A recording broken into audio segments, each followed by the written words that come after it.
തന്ന ഈ സോഴ്സുകൾ നോക്കുമ്പോ ഒരു കാര്യം എനിക്ക് വളരെ കൗതുകമായി തോന്നി. കഴിവ് അക്കാദമി, കഴിവുകൾ പഠിപ്പിക്കുന്ന ഒരു സ്ഥാപനം. അവർ പറയുന്നത് സമ്പത്തുണ്ടാക്കാനുള്ള ഏറ്റവും നല്ല വഴി പണത്തെക്കുറിച്ച് ചിന്തിക്കാതിരിക്കുന്നതാണെന്ന്. ഇത് കേൾക്കുമ്പോൾ ഒരു വിരോധാഭാസം പോലില്ലേ? തീർച്ചയായും ഒറ്റയടിക്ക് കേൾക്കുമ്പോ അങ്ങനെ തോന്നും. കാരണം നമ്മളെല്ലാം ജീവിക്കുന്നത് പണത്തിന് പുറകെ ഓടുന്നൊരു ലോകത്താണല്ലോ.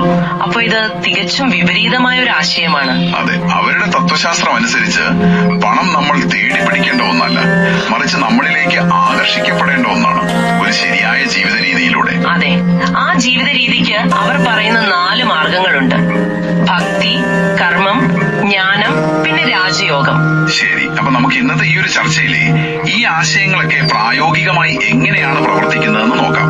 ആദ്യത്തേതിലേക്ക് കിടക്കാം, ഭക്തിയോഗം. ഈ വാക്ക് കേൾക്കുമ്പോ തന്നെ നമ്മുടെ മനസ്സിൽ വരുന്നത് എന്താ? പ്രാർത്ഥന, ആരാധന, അങ്ങനെയുള്ള കാര്യങ്ങളൊക്കെയാണ്.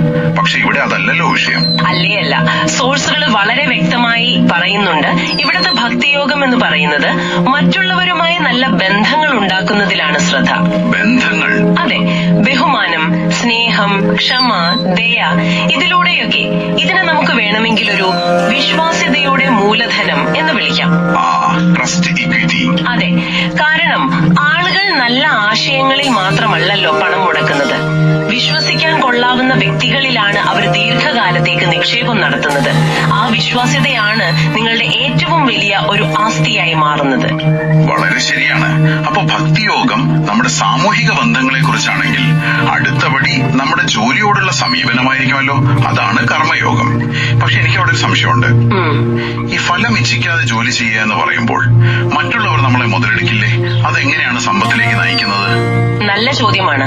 കാരണം പലരും അതിനെ തെറ്റിദ്ധരിക്കാറുണ്ട്. ഇത് നിഷ്ക്രിയനായി ഇരിക്കാനല്ല പറയുന്നത്, മറിച്ച് നമ്മുടെ ഊർജം മുഴുവൻ നമ്മൾ ചെയ്യുന്ന ആ ജോലിയിൽ ഏറ്റവും മികച്ചതാക്കാൻ ഉപയോഗിക്കാനാണ്. നിങ്ങൾ ആ ഫലത്തെക്കുറിച്ച് അല്ലെങ്കിൽ പണത്തെക്കുറിച്ച് ആകുലപ്പെടാതെ പ്രവൃത്തിയിൽ മാത്രം ശ്രദ്ധിക്കുമ്പോൾ നിങ്ങളുടെ കഴിവും ഉൽപാദനക്ഷമതയും സ്വാഭാവികമായി കൂടും. ശരിയാണ്. അങ്ങനെ ഒരു മൂല്യം ഉണ്ടാക്കുമ്പോൾ പണം ഒരു ഉപോൽപ്പന്നമായിട്ട്, ഒരു ബൈ പ്രോഡക്റ്റ് ആയിട്ട് നിങ്ങളിലേക്ക് വരും. മനസ്സിലായി. പണത്തിന് വേണ്ടി ജോലി ചെയ്യുന്നതിന് പകരം നമ്മുടെ ജോലി തന്നെ പണം ഉണ്ടാക്കുന്ന ഒന്നായി മാറുന്നു. അതെ, കൃത്യമായി.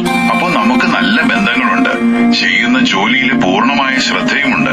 പക്ഷെ ശരിയായ തീരുമാനങ്ങൾ എടുക്കാൻ പറ്റിയില്ലെങ്കിൽ ഇതെല്ലാം വെറുതെ ആവില്ലേ? അവിടെയായിരിക്കും ജ്ഞാനയോഗത്തിന്റെ പ്രസക്തിയല്ലേ? കൃത്യമായി, അവിടെയാണ് ജ്ഞാനയോഗം വരുന്നത്. ഇത് വെറും പുസ്തകത്തിൽ നിന്നുള്ള അറിവല്ല, ഇതൊരു തിരിച്ചറിവാണ്. കോൺഷ്യസ്നെസ് എന്ന് പറയല്ലേ, അതാണ്. സാഹചര്യങ്ങളെ ശരിയായി വിലയിരുത്താനും മറ്റുള്ളവർ കാണാത്ത അവസരങ്ങൾ കണ്ടെത്താനും, എന്തിനേറെ കിട്ടിയ സമ്പത്ത് നിലനിർത്താനുമുള്ള ഒരു കഴിവ്. അതായത് നമ്മുടെ കഴിവുകളെ പ്രവർത്തിപ്പിക്കുന്ന ഒരു സോഫ്റ്റ്വെയർ പോലെ.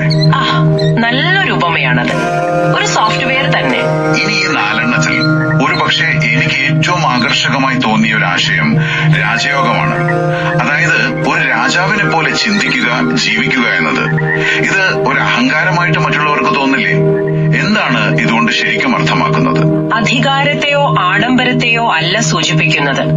അത് സ്വന്തം മനസ്സിന്റെയും വികാരങ്ങളുടെയും മേലുള്ള ഒരു പൂർണ്ണമായ ആധിപത്യത്തെയാണ്. ആത്മനിയന്ത്രണം. അതെ, ആത്മനിയന്ത്രണം. ഒരു യഥാർത്ഥ രാജാവ് ചെറിയ കാര്യങ്ങൾക്ക് ഭയപ്പെടുകയോ പതറുകയോ ഇല്ലല്ലോ. അവർക്ക് സ്വന്തം ചിന്തകളെയും പ്രവൃത്തികളെയും നിയന്ത്രിക്കാൻ പറ്റും.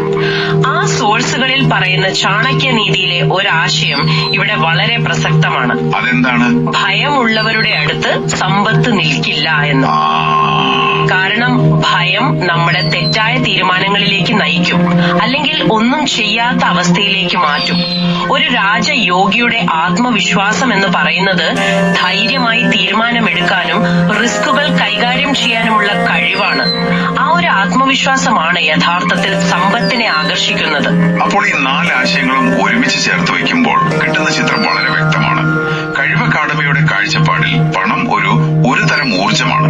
ഭക്തിയും കർമ്മവും ജ്ഞാനവും ആത്മവിശ്വാസവും കൊണ്ട് നിങ്ങളുടെ ജീവിതത്തെ മനോഹരമായ ഒരു പൂന്തോട്ടമാക്കി മാറ്റുക. അപ്പോൾ പൂമ്പാറ്റകൾ താനേ വരും. നിങ്ങളെ തേടി സ്വയം പറന്നു വരും. അപ്പോൾ ഇന്നത്തെ നമ്മുടെ ഈ ഒരു വിശകലനത്തിൽ നിന്ന് മനസ്സിലാക്കേണ്ട പ്രധാന ആശയം ഇതാണ്: കഴിവ് അക്കാദമിയുടെ തത്വശാസ്ത്രം അനുസരിച്ച് സമ്പത്ത് നമ്മൾ പിന്തുടരേണ്ട ഒന്നല്ല, മറിച്ച് ശരിയായ ഒരു ജീവിതചര്യയിലൂടെ നമ്മളിലേക്ക് ആകർഷിക്കപ്പെടേണ്ട ഒന്നാണ്. അതെ, ഇത് നിങ്ങൾക്ക് ചിന്തിക്കാൻ വേണ്ടി ഒരു പ്രധാന ചോദ്യം കൂടി തരുന്നുണ്ട്. പണത്തിനു വേണ്ടി നേരിട്ട് പരിശ്രമിക്കുന്ന ഇന്നത്തെ നമ്മുടെ ഈ ആധുനിക രീതിയാണോ കൂടുതൽ ഫലപ്രദം, അതോ ഈ പറയുന്ന വ്യക്തിപരമായ മൂല്യങ്ങൾ വളർത്തിക്കൊണ്ട് പണത്തെ ആകർഷിക്കുന്ന ഈ ഒരു പുരാതന മാർഗമാണോ? ബഹുമാനം, നിസ്വാർത്ഥമായ പ്രവൃത്തി, തിരിച്ചറിവ്, ആത്മനിയന്ത്രണം, ഇതിനൊക്കെ പ്രാധാന്യം നൽകുന്നത് വിജയത്തെക്കുറിച്ചുള്ള നിങ്ങളുടെ കാഴ്ചപ്പാടിനെ തന്നെ എങ്ങനെ മാറ്റിമറിക്കും?